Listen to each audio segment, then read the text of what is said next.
इस पावन धरा पे बहन जी के और आपके सबके कदम पड़े।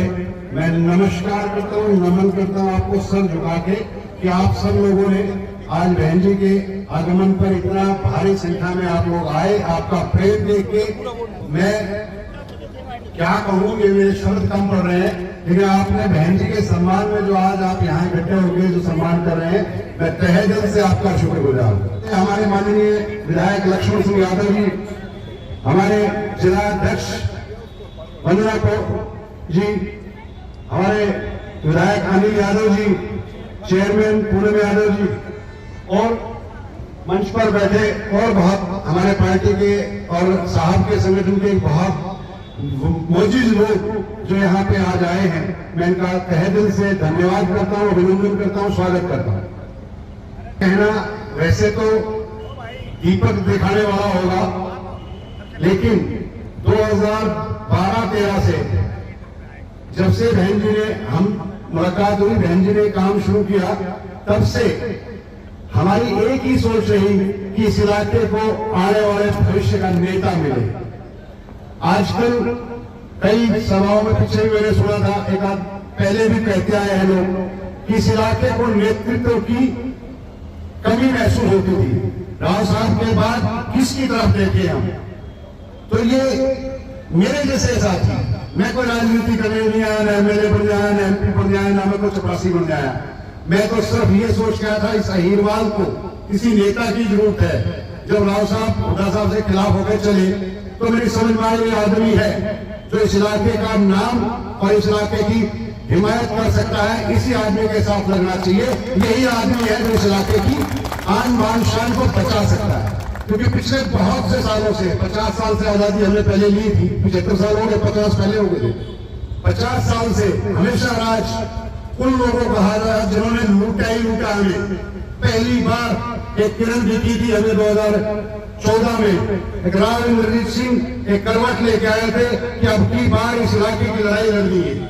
और मैं समझता हूँ आप सबका प्यार, आप सब लोगों ने जो सम्मान दिया राव साहब को 2013 से 14 में, जैसे उनकी एक आवाज पे आप सब, मैं इस चीज का उदाहरण है, आप जो यहाँ सब आए हैं इस चीज का उदाहरण है कि एक छोटी सी राव साहब की आवाज पे कि राव साहब की लाडली आज हमारे बीच आई, आप सब पहुंच गए। ऐसे ही 2013 से जब से आंदोलन शुरू किया साहब ने, आप पूरे हरियाणा, दक्षिण हरियाणा के लोग एक साथ एकजुट होके राव साहब का कंधा मजबूत करने के लगे और उसका रिजल्ट आया कि 2014 में हमने भाजपा सरकार बनाई। ये दक्षिण हरियाणा की ताकत थी, राव इंद्रजीत सिंह की ताकत थी, जो एक मुश्त लगे और एक तरफ सरकार को बना के ले गए। भले ही कोई बने, चीफ मिनिस्टर बनाना हाईकमान का काम है, वो मायने नहीं रखता, लेकिन हमारे नेता को हमारा वजूद जो था वो हमारा दिखाया कि हाँ हम लेके आए अपना संगठन। यही 2019 में किया आप सबने और 24 में भी उसी की ताकत से, इसी एकजुटता से हमें अगले 20-30 साल तक इस अहीरवाल की नेता के रूप में अगर किसी को मानना है तो मैं आज की घोषणा करता हूं अपने मंच से, अपनी जिंदगी के और आप सबकी गवाही से कि बहन आरती राव हमारे इलाके की नेता होगी। बहुत लोग दिल्ली गुड़गांव में बैठ के कह रहे हैं आ जाओ, तुम आ जाओ, फलाना ना बुला लो, टिकट ले लो, चुनाव ले लो। यहाँ पैदा होने बच्चे बन रही है, उनको कहना चाहता हूं मैं बहुत सीधी लफ्जों में, अभी इस अहीरवाल की जनता में बहुत नेता ऐसे हैं जो आएंगे, एमएलए बनेंगे और नेता सीएम भी बनेंगे। हमें बाहर से जाने की जरूरत नहीं पड़ेगी। ये सारे जितने बैठे राव इंद्रजीत सिंह सिपाही सारे के सारे एमएलए के लायक है और सीएम बनाने के लायक है। तो किसी गलत फहमी हो तो अपनी निकाल देना भाई। ये आज की आवाज, बहन जी हम आपको ताकत देना चाहते हैं, एमएलए एमपी नहीं बनना चाहते। एमएलए तो भाई साहब बैठे बना दो ने, लेकिन हम आपको चंडीगढ़ का शीर्ष और हरियाणा का पूरा नेतृत्व देखना चाहते हैं। आज तो 10 साल बाद तो 5 साल बाद तो ये संघर्ष में ये सारे साथी आपके साथ खड़े रहेंगे और आने वाला टाइम देखो एकजुट होंगे तो कामयाब होंगे, वरना कोई आता रहेगा, राज करता रहेगा। आज तक हमें 75 साल हो गए, बहन जी में बहुत पीड़ा है, हमारा इलाका लुटता आया है 75 साल से। हमारे नेता यहाँ कुछ ऐसे भी हुए जो आए ठगे और चले गए, वो कोई सी पार्टी के होंगे, कोई भी आया ठगी खोरी करके हमारे लोगों को ठगने का काम किया। एक इस धरती पे, एक अहिरवाल की धरती पे नेता ऐसा है जिसके बारे में ये कह सकते इस आदमी ने कम से कम ठगा तो नहीं, जो कुछ किया, कम किया, ज्यादा किया, जो कुछ कर पाए हुआ, लेकिन ठगाई में तो नहीं आए। तो इस भ्रष्टाचार के खिलाफ मैं आपसे कहना चाहूंगा कि बहुत बुरा हाल है, हमारे इलाके में बहुत बुरा हाल है। सरकारें आप चला रहे हैं, आप ऐसी दिशा दीजिए कि निवाड़ी का समय और इस अहिरवाल का समय आने वाले टाइम में आपको याद करे और आपको हमेशा से, जैसे आज पलकों पे बैठाए रखा है, हमेशा आपको पलकों पे बैठाए रखे। आने वाला टाइम आपकी तरफ देख रहा है। ये सारे लोग, इनकी एक ही मंशा है, किसी की कोई मंशा नहीं, सबकी एक मंशा, हमारी नेता, एकमात्र नेता अहिरवाल की नेत्री ऐसी बने कि आने वाला टाइम इनके पीछे दुनिया देखे। और कहने तो और भी बहुत सी बातें हैं, लेकिन बहुत ज्यादा लंबा भाषण बना देते हुए मैं उन महाशयों को जरूर कहना चाहूंगा, कुछ हमारे शहर के भी है, कुछ परले शहर के भी, कुछ परले शहर के भी हैं। अगर इनकी माओ ने हो सकता है बालक पैदा करने बंद कर दिया, ये बाल की माओ ने बच्चे पैदा करने बंद नहीं करे, मुख्यमंत्री बनेगा तो यहीं से बनेगा, बाहर से लाके नहीं पढ़ाएंगे। हिंदी में समझ लेना और बाकी नहीं समझना, आप सारे लोग समझा देना उनको। सबसे पहले आज के कार्यक्रम रहे हैं, आप यहाँ पर चाय पानी में पहुंचे, किस तरीके से क्या देख रहे हैं कि काफी हुजूम सिर्फ चाय पे चर्चा थी आप जी? सबसे पहले तो मैं आज सुबह बावल में थी, 3 प्रोग्राम किए हैं और बहुत ही शानदार प्रोग्राम हुए हैं।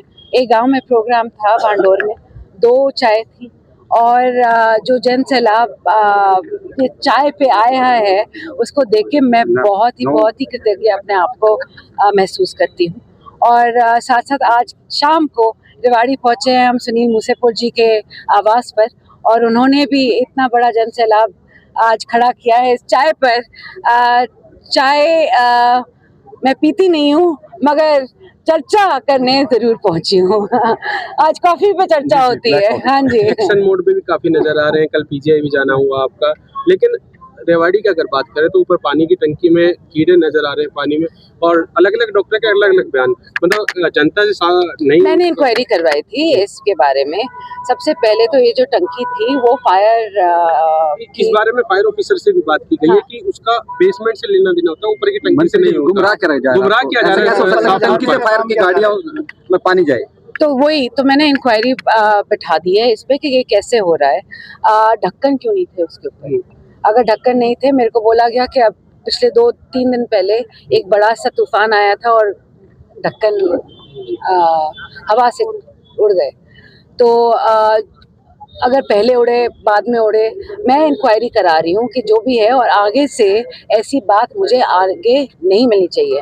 और स्पेशली पीएमओ जो है रेवाड़ी का, उसको ये देखभाल करनी चाहिए कि क्या हो रहा है और क्या नहीं हो रहा है। तो मैं सीएमओ को नहीं, पीएमओ को पूरी तरह से इसका रिस्पॉन्सिबल मानती हूँ। कार्रवाई होगी, बिल्कुल इंक्वायरी होगी, उसके बाद कार्रवाई। क्वालिटी सेल के इंचार्ज तो यहाँ तक ये कहते हैं कि हम तो ऑथराइज नहीं, बात नहीं करेंगे, ये तक कह दिया। जबकि क्वालिटी सेल के इंचार्ज है सिविल हॉस्पिटल में डॉक्टर सुभाष यादव, हाँ जी, उन्होंने ये कह दिया कि हम ऑथराइज्ड नहीं है बात करने के लिए, जबकि उनके नॉलेज में था ये सारा।